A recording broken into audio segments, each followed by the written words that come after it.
I'm sure you think you know all about the Vikings, those famous adventurers and plunderers who sailed the seas seeking fortune, glory, and territories, and all that in the span of 300 years, from the 8th to the 11th century. But were they truly the bloodthirsty barbarians we've been told they were? Thanks to their ingenuity, they crafted powerful ships.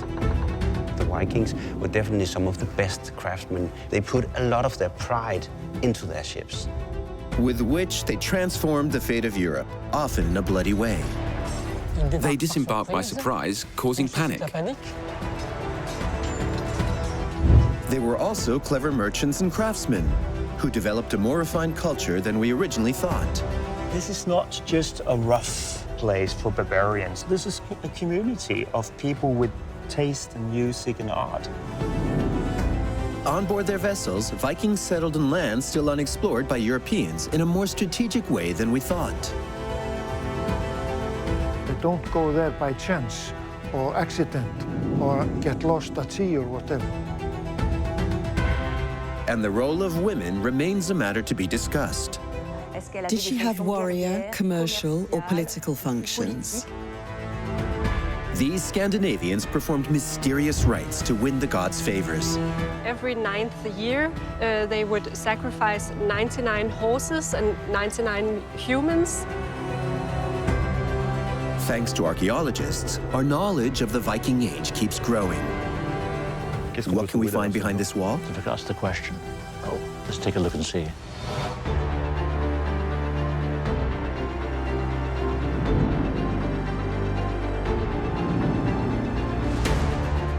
My name is Benjamin Briot, aka Nota Bene on the web. My passion is to transmit history going against received ideas. I take you into the field close to the latest archaeological research to meet historians and scientists. Together, let's discover those we call the Vikings.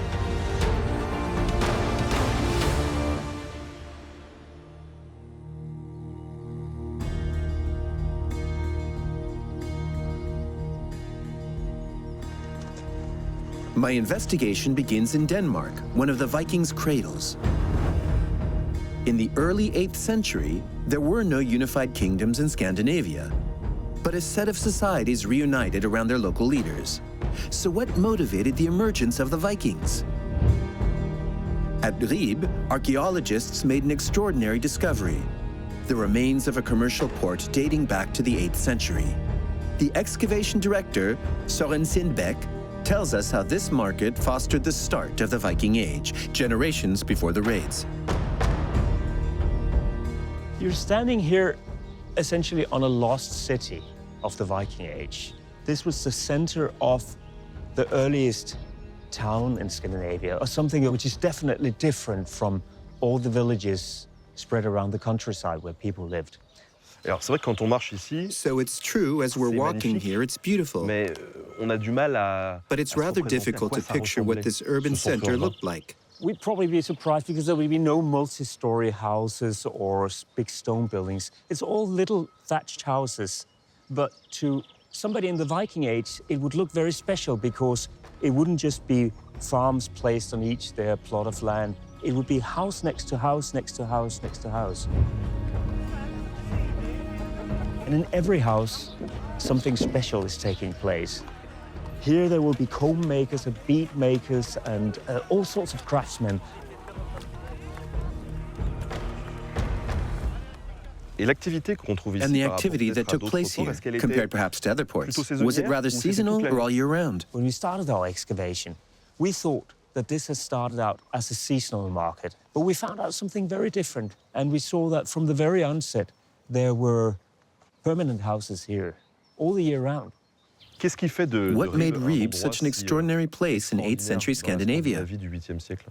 In the period leading up to the Viking Age, it's a unique site, really, because it's the only trading town here in the very early decades. Then gradually, other places like it are springing up. That's really what kept their world together, by these supermarkets in a Viking sense.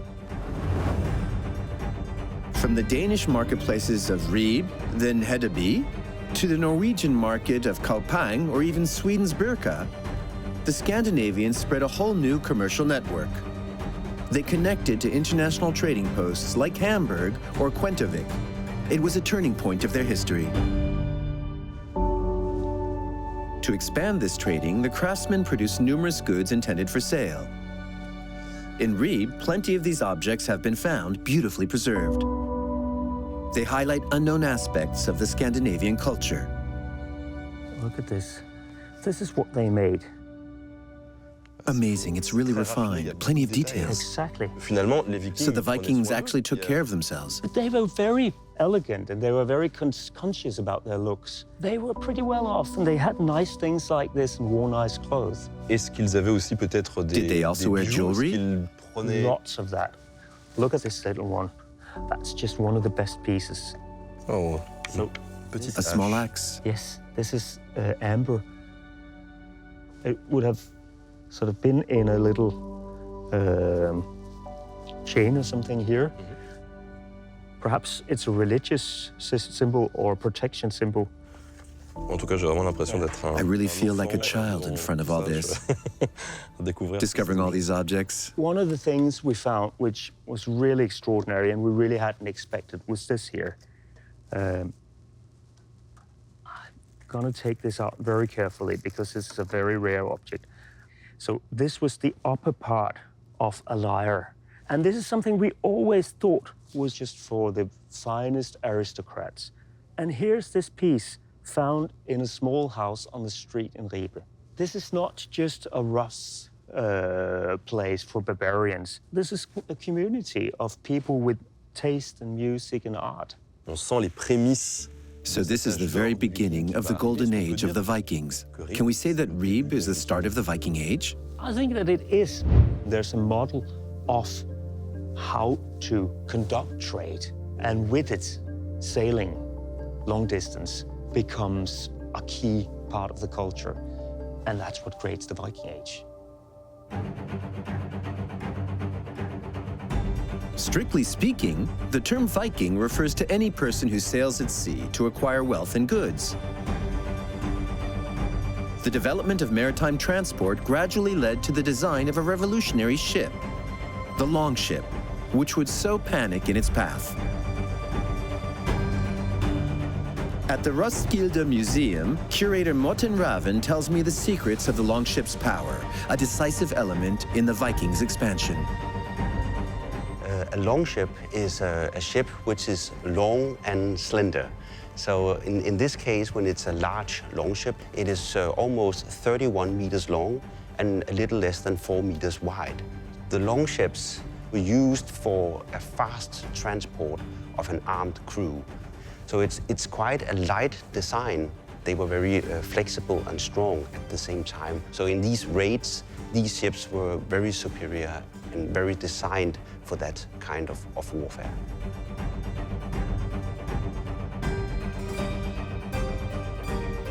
I'd really like to understand how these warships were built and what the different parts are that we can find on the boat. You would design the ship in the planks in the hull. You would start by laying the keel and raising the stems, and then you would put planks on, overlapping each other, clinker built or lap strake, and these would be riveted together with iron rivets and roves. You would start then to put in different constructional timbers, like the ones that you see down here. And then finally, there's another detail. You can see it's this part of the timber right here, which is called a keelson. It's part of where you would be putting down the mast in the ship. This longship, exhibited in Roskilde, was made of oak. It would carry around 70 men, 60 of whom could row. One of the ship's specificities was this collapsible mast, which allowed an easier navigation in case of storms, or to surprise the enemy by hiding the sail. This one measured 120 square meters and required the wool of 200 sheep. Only the wealthiest leaders could finance such exceptionally designed vessels.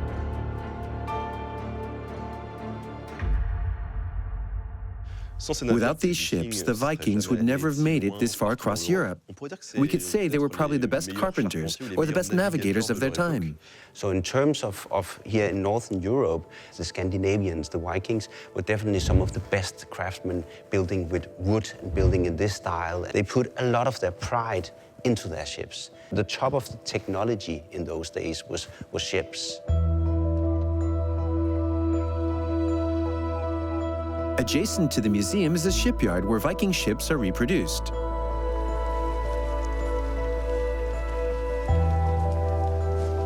Morten takes me on board a longship replica able to hold 70 sailors, so I can get an idea of the skill of these highly experienced navigators.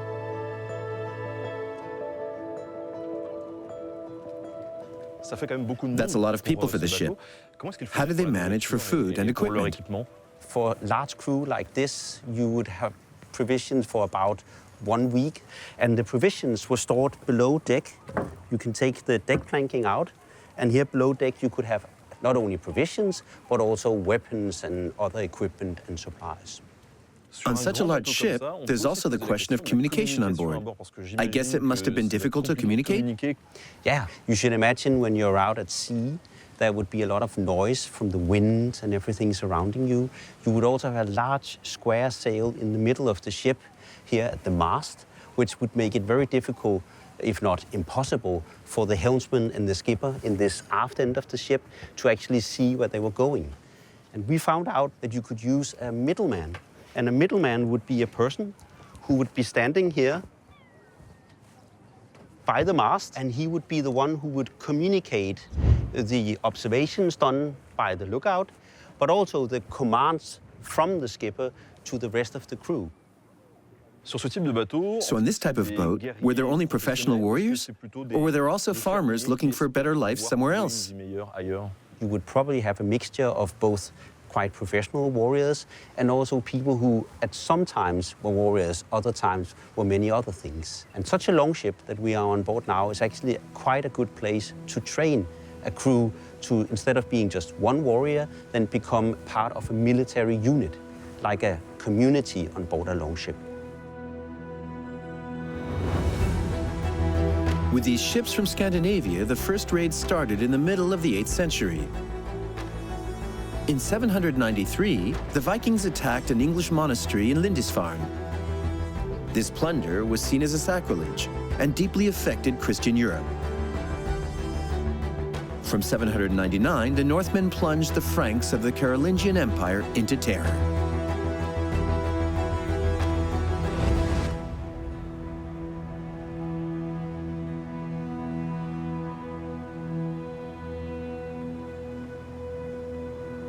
I'm meeting the historian Jean Renaud, who for more than 30 years has been investigating Viking incursions in France.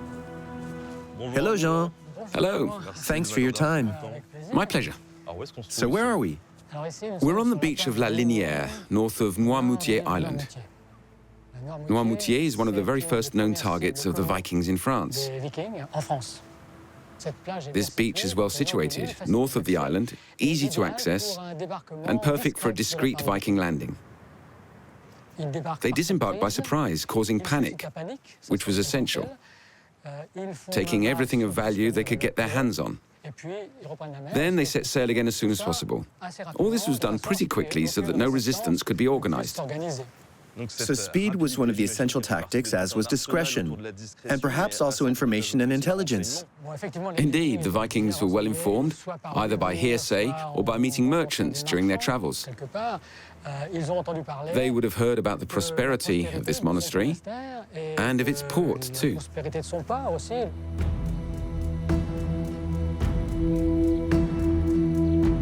A few kilometers away from the beach, it was indeed the monastery of Saint Philibert that had attracted the Vikings.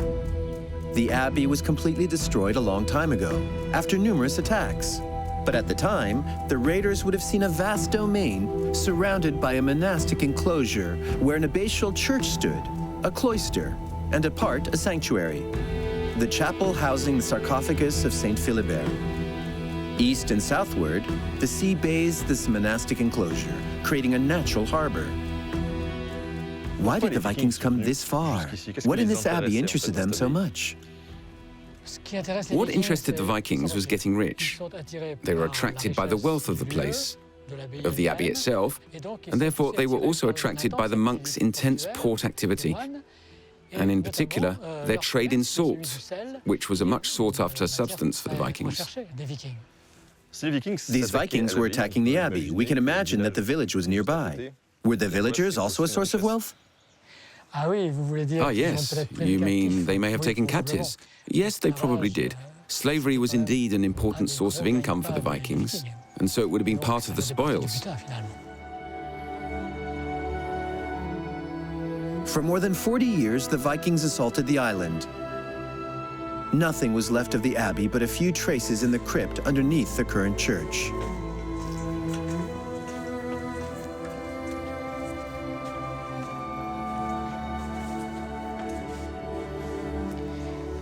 All that's left here are the walls. That dates back to the Merovingian era, or from the 7th century. St. Philibert's tomb stood here, on this very spot. This is not the original sarcophagus, but a cenotaph, an empty tomb, because the sarcophagus left with the monks when they decided to abandon the abbey in 836, following numerous Viking attacks against the monastery. Why did the Vikings' violence leave such a mark on people's minds? Actually, I believe the material damage was considerable, of course, but not as catastrophic as we often imagine. But the angst, the fear, and the panic are what left a lasting mark on Western collective memory. All the medieval documentation insists on the barbarism of these bloodthirsty pagans. Were the Christian chroniclers exaggerating a bit when it came to the Vikings? Well, violence was omnipresent in all Europe, and the clerics tended to minimize the violence of Westerners and to greatly exaggerate the violence of the Vikings. It's true that the Vikings were violent, but they weren't the only ones. After 840, more complex operations were shaking the Carolingian Empire. Already weakened by the death of Charlemagne in 814, the empire was split in 843 between his 3 grandsons. Able to go up the river, the Viking ships took advantage of this period of civil war to strike cities inland from the coasts. The fleets expanded in number, the raids intensified, and the Vikings spent the winter on site. As for the Franks, the situation was apocalyptic.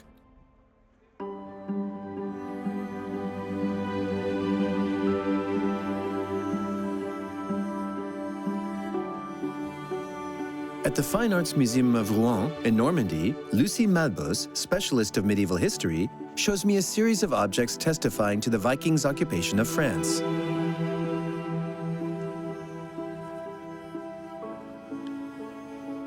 It's always complicated to attribute objects to the Vikings, but we found weapons, like this sword, for example.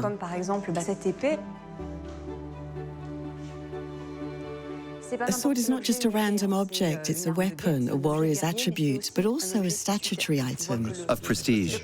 Of prestige. And here the pommel has been carefully crafted, and for the most ordinary warriors, so to speak, they would have had other kinds of weapons. Axes. Axes. When we speak about the Vikings, we do not think about swords, we actually picture axes. But in practice, the most common weapons were spears. They were cheap to make, so everyone could craft one and own one, which is not the case for a sword or even an axe that required a good quality steel.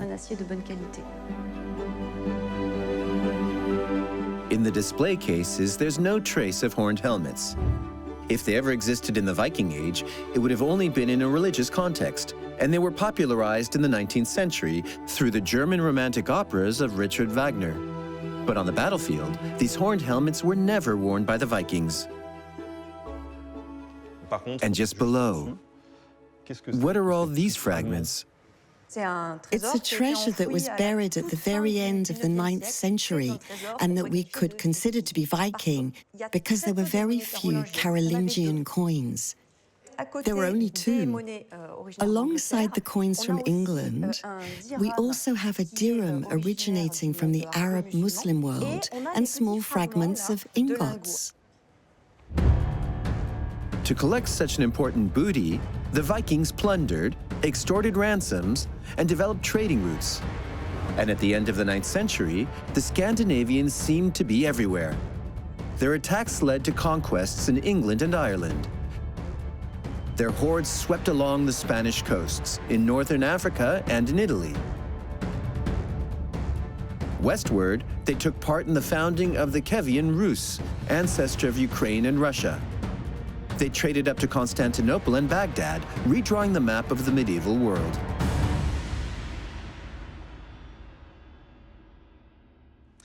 So I see, next to these swords and axes, two small objects that are way more refined. What are they? That's what we call fibulas, those famous oval brooches. They always come in pairs and were worn by women to fasten an apron or a cape. And between the two, there was often a chain of multicolored glass beads.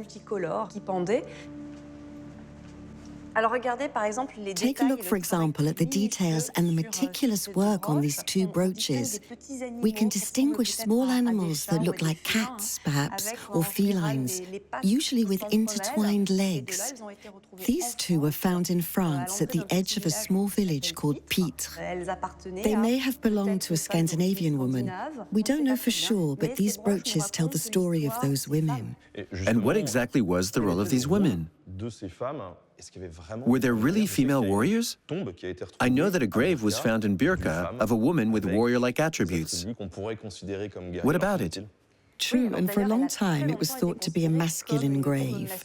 And within this tomb was the whole array of the Viking warrior we were talking about earlier: swords, axes, and shields.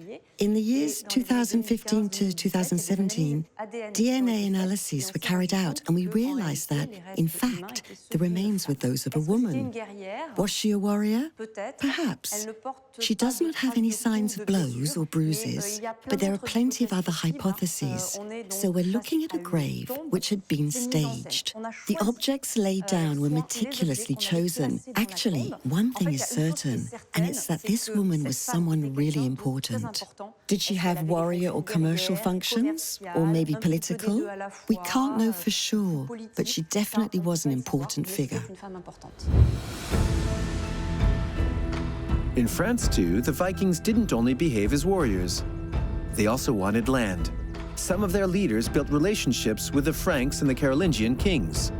The town of Rouen came to be the stronghold of one of the most famous Vikings, Rollo.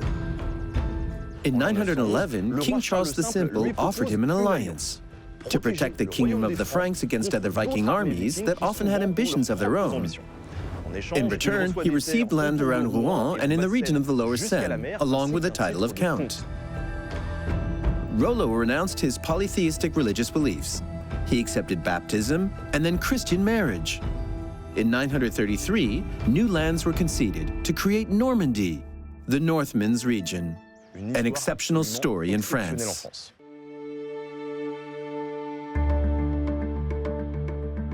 This blending of Scandinavian and other peoples intrigues me. What did the Vikings look like? Were they all tall, blonde, and blue-eyed? To find out more about it, I'm going back to Denmark, to Copenhagen University, to find biologist Ashat Margarian, who took part in the greatest DNA study of Viking Age skeletons ever. Yeah, so we ended up collecting about 1,000 individuals from different parts of Scandinavia and the Viking world. And most of them were, of course, from Scandinavia, but we also had a lot of samples from all over the Northern Europe.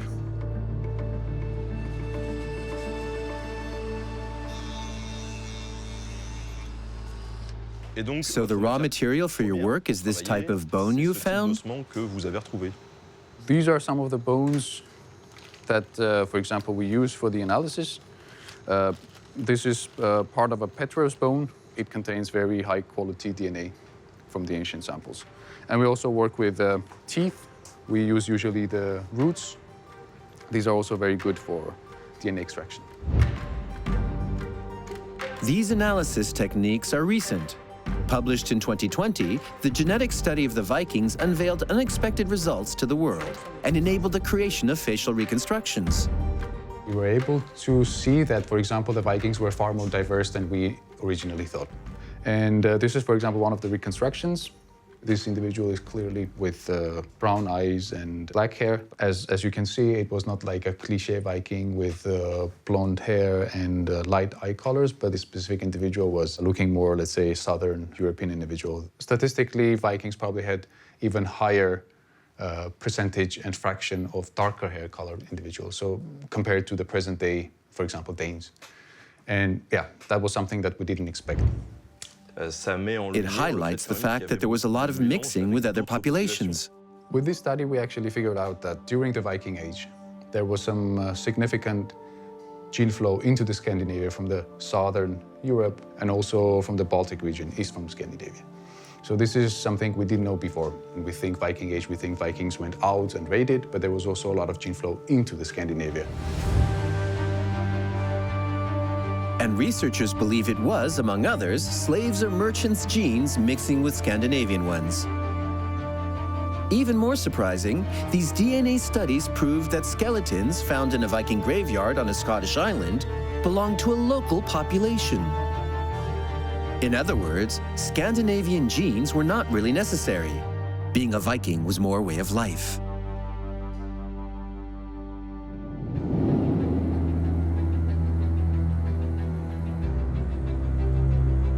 Pursuing their expansion, Viking explorers, mainly from Norway, discovered around 860 a remote and isolated territory, more than 1,000 kilometers away from their homeland, Iceland. According to historians, the ancient Scandinavians settled on this harsh island as early as 870, a land of ice and fire. But recently, archaeologists question this commonly admitted version. I'm now in a fjord to the east of the island in Stad. Here lies one of the most enigmatic Viking Age excavation sites. And each excavation season reveals new results.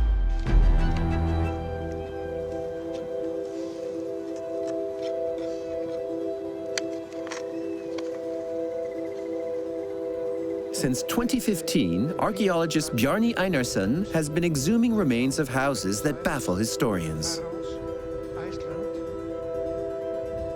It's pretty harsh here in Iceland. So why do you think that the Vikings came to colonize it? They were not lost at sea. They were actively looking for resources in the whole of the North Atlantic area, to collect resources which were so attractive on the European market. For the moment, 2 houses have been found on this site, on top of each other. The smallest one is a settler's farm, dating back to 870, with remains of cattle, matching with the accepted settling period in Iceland.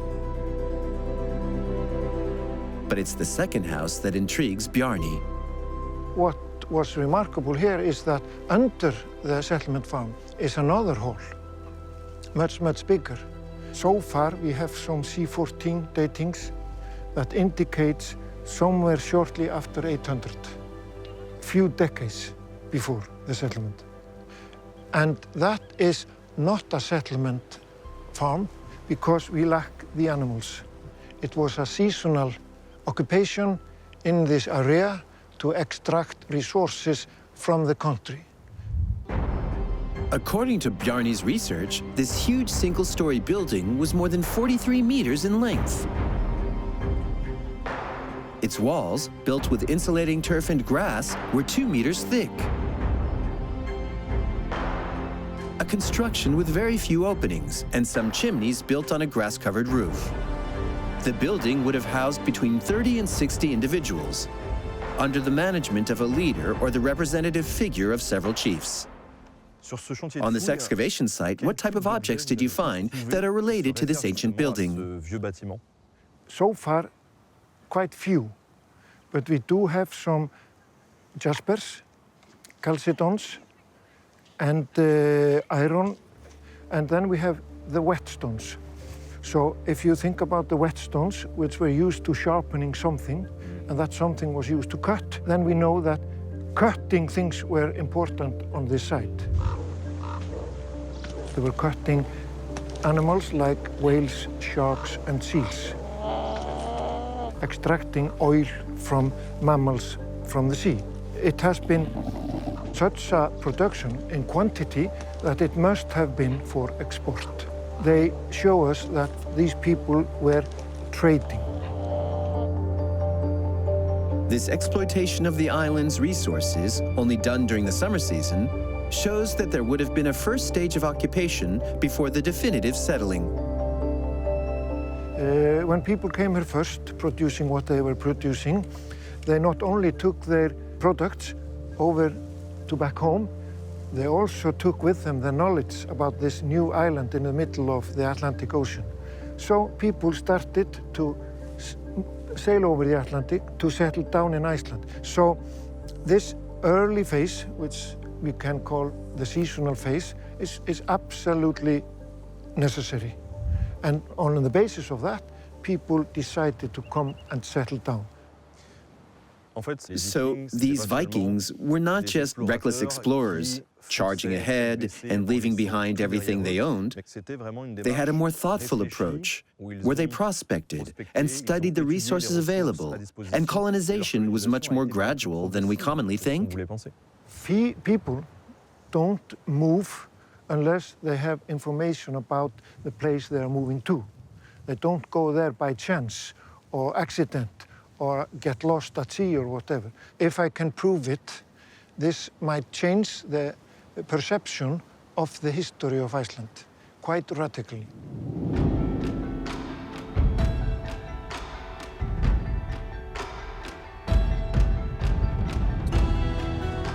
By the end of the 9th century, some 20,000 Scandinavians settled in Iceland. To find out more about their daily lives, I'm heading to the west of the island, to Erikstadia. We'll visit a farm that's been recreated on its original site.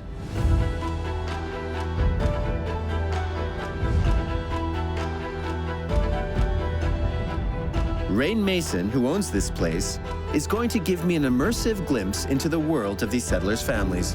Hello. Who would have owned this type of house back then? Small farmer called a bondi. They would have been free men who were farming small parcels of land that they had claimed.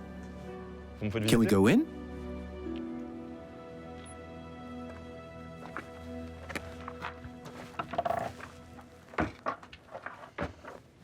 So this was your storeroom.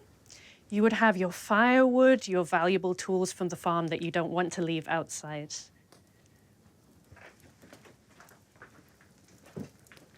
And then this was your main living area. It's really soothing here. There would have been about 20 people living here. The farmer, his family, and all of the people working on the farm. You would be sleeping on this side, and then this would be like your living room. You would sit here around the fire, you would cook here. Couldn't we say that in this type of house, it would have been the bondi's wife who would have been in charge? The wife had a really important role in the house. She was responsible for taking care of the food, managing the family, including the slaves, and she would also be responsible for the keys. So the keys to the larder, the front door, even the keys to the money box, and she would be making decisions about the financial health of the family. Women would also be doing a lot of weaving. That's another labor-intensive task. What the men are getting in on the farm, that's just to keep everybody alive. But the actual thing that the farm sells is the textiles that the women are making. So men and women had different roles, but women were still important members of the community. But it was still a patriarchal society. Unfortunately, it was still a patriarchal society. It's just that women had more rights here than they did in Central Europe.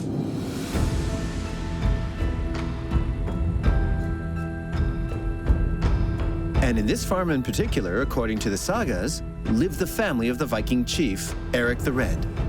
According to the sagas, Eric continued to explore unknown territories, founding Greenland, the first European colony of the 10th century. Around the year 1000, his son Leif Erikson, along with a generation of audacious explorers, discovered North America, which they called Vinland, 500 years before Christopher Columbus.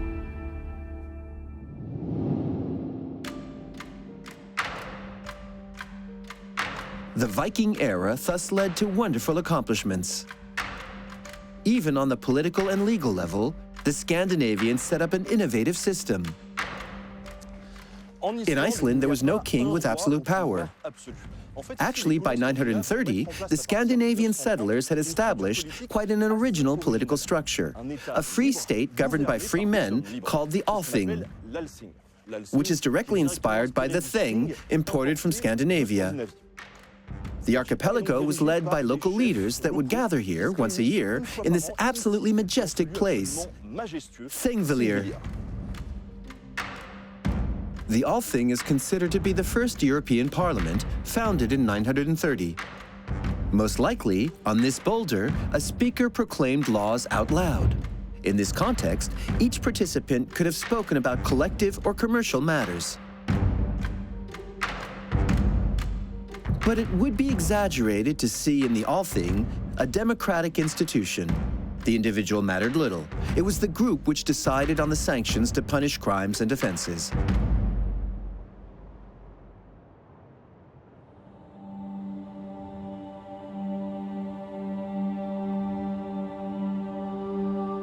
In Iceland, Scandinavian traditions evolved under the influence of the settlers.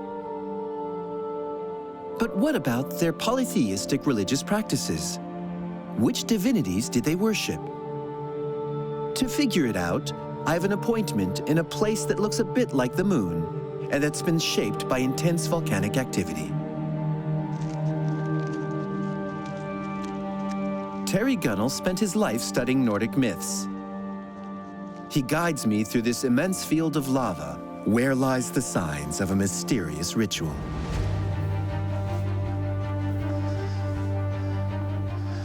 Here we have Surtshellir. Yes, it's absolutely gigantic.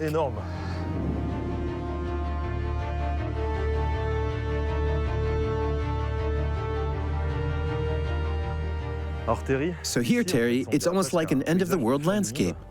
There was a volcanic eruption just around the time that the first people started coming here in about 870. And these were things that they'd never encountered in Norway before. And it does seem to be largely supernatural to them. Is there a divinity associated with this particular site? For most people within the Nordic countries, there seemed to have been an idea of gods on one side and then slightly destructive figures or more ancient figures on the other, which are sometimes called giants. And they are associated with ice, for example, and then with fire. And the one who burns up the world at the end is Surtur.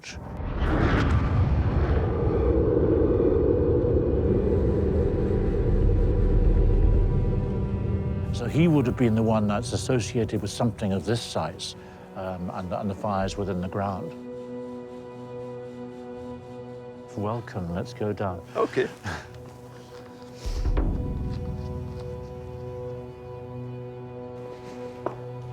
These Nordic myths were first written in Iceland, especially in the Edda written in prose by Snorri Sturluson during the 13th century. Odin is the one sovereign ruler. His son Thor protects the gods thanks to his famous hammer. Against them, the god Loki, or evil creatures like the wolf Fenrir and Surt, will lead the world to its doom during a final battle called Ragnarok. And in this cavern, the ancient Scandinavians sought to fight in any way possible against this end of the world. So Terry, at the end of this cavern, we can see what looks like a wall. It certainly is. It's one of the biggest man-made structures from the Viking period. It's about 3 meters high and getting towards 10 meters across here. And some of the blocks that form part of the wall are up to several tons in weight. We have two sets of stories about the place. One is that there were a number of outlaws living here, and they may have wanted to protect themselves. The other stories tell about beliefs in a being that might have lived deep inside the cave somewhere, and this was a way of keeping them in. What's behind this wall? So that's the question. Oh. Let's take a look and see. Yeah.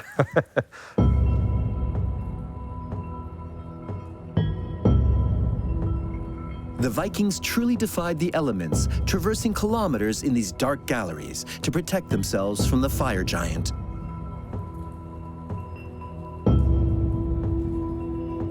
Deep inside this tunnel of lava, we reach a strange edifice which keeps raising questions for archaeologists. What was it used for? The purpose of it is a huge, huge mystery in all sorts of ways, especially because of what we can see in front of us over here, which is this collection of bones, which originally would have been about 30 centimeters high. And what we have down here, it's a mixture of broken cattle and pig bones especially, and then a few horses and a few sheep, and never young animals. Is it a sacrifice? Sacrifice often involves changing something from one form to another by smashing it, for example. It raises a possibility that this is some form of sacrifice that's carried out over a long period. And you think that animal sacrifices were done to keep Surt away? This could be the natural place, in a sense, to feed the fire demon. And right next to it, there's a very strange stone structure. What is it? Yes, even more puzzling. This structure that we have over here, some people initially talked about it, that it was like a boat. This is much more like a house. Could we say in a way that we're standing here, in Surt's house? Symbolically, the whole place is a bit like a large temple. So is it possible this was a place where a marked-off area where rituals took place? Why did they practice this ritual? Did they really think they could stop Surt? There seems to have been a great deal of fear about volcanic activity. This could be one way of trying to deal with it by a particular group or generations of people coming back here regularly. The Nordic religious practices were composed of rites which responded to periods of crisis to win the gods' favor, but also to mark rites of passage, such as funerals. Sacrifices were at the center of these practices, and some were very frightening. It's back in Denmark that I will discover more about them.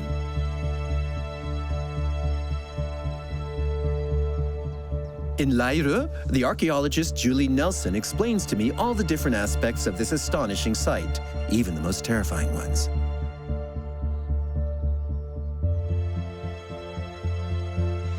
At this place, we have discovered these amazing stones, which is making this form of a huge stone ship. Originally, it has been around 80-90 meters long, so it's quite impressive. And around the stones and under the earth, we have discovered a Viking Age graveyard. We think that maybe this ship is a form of symbol. So maybe this has been a holy place, a sacred place, where you have buried the dead Vikings, and then this ship could bring them to the next kingdom. When we say we buried Vikings here, which Vikings are we talking about? Were they rich people? Were they warriors? We have 55 graves. What we know from these graves is that these are common, plain people. So these are not the royal families. They are farmers, and they don't show any signs of great Viking warriors with a lot of wounds and something like that.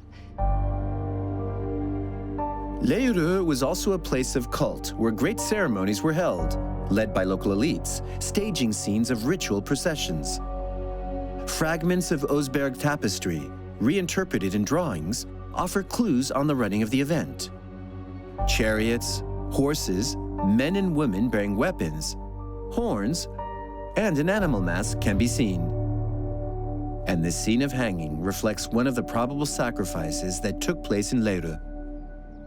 From around the year 1000, there's a German bishop visiting Lyra. He has written down that Lyra was a place of a lot of sacrifices. So actually, every 9th year, they would sacrifice 99 horses and 99 humans.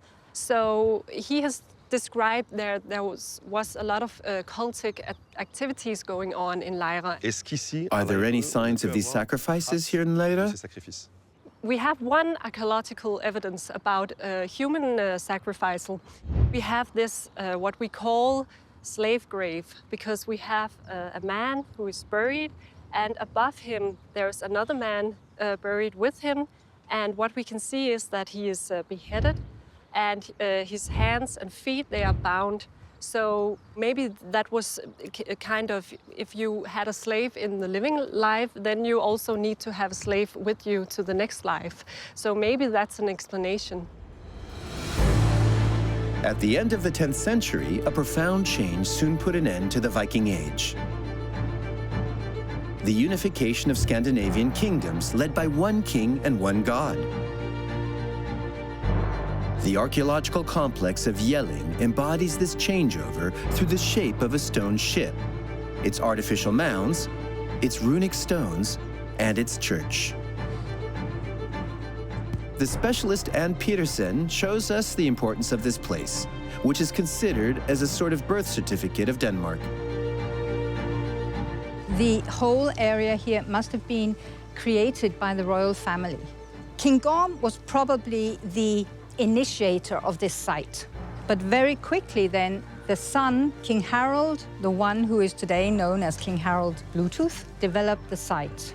This may have been an assembly site used at specific occasions when a lot of people were gathered, probably people from all the area that King Harald was interested in or ruled over.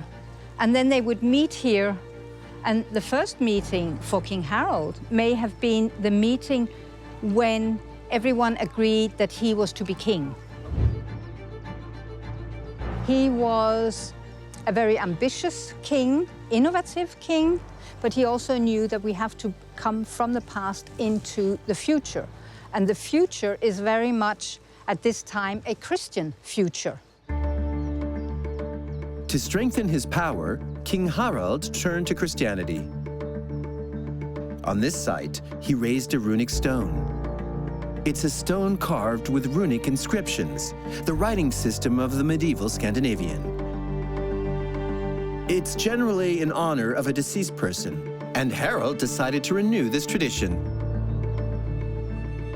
We think this is a rune stone that was raised to commemorate his parents, of course, but also to commemorate his own achievements. And what he decided to focus on is that he won for himself all of Denmark and Norway, and then that he made the Danes Christian. This is very much a political statement. Now we are a Christian kingdom, but it is possible also that the king himself was Christian and that he had his own beliefs invested in this monument. Around 965, the Jelling stone was painted with vivid colors, according to the traditions of the time. The three faces of the stone are clearly visible, one with Harald's text describing his achievements, the second with a depiction of an animal interlaced with a snake, typical of Nordic art. And on the third face, the Christian representation of Jesus in a triumphant posture, surrounded by branches maybe symbolizing the tree of life. Here, Harald's project is to tell us a story. I Christianized Denmark. But we can agree that at the time, most people were already Christianized.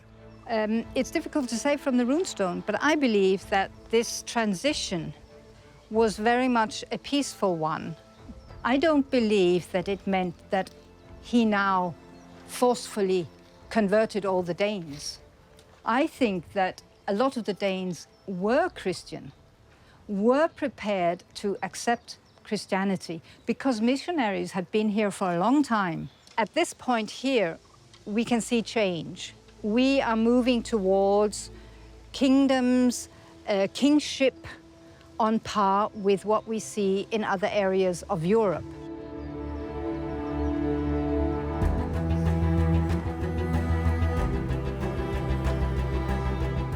The Viking Age ended in the second part of the 11th century. Within 300 years, Scandinavian lands became Christian kingdoms, taking the form we know today.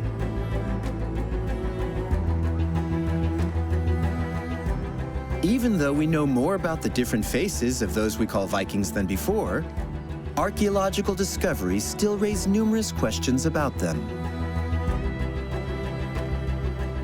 Yet one thing is certain: the Vikings explored a large part of the globe, and the tales and legends they inspired are also constantly being reinvented in our collective imagination.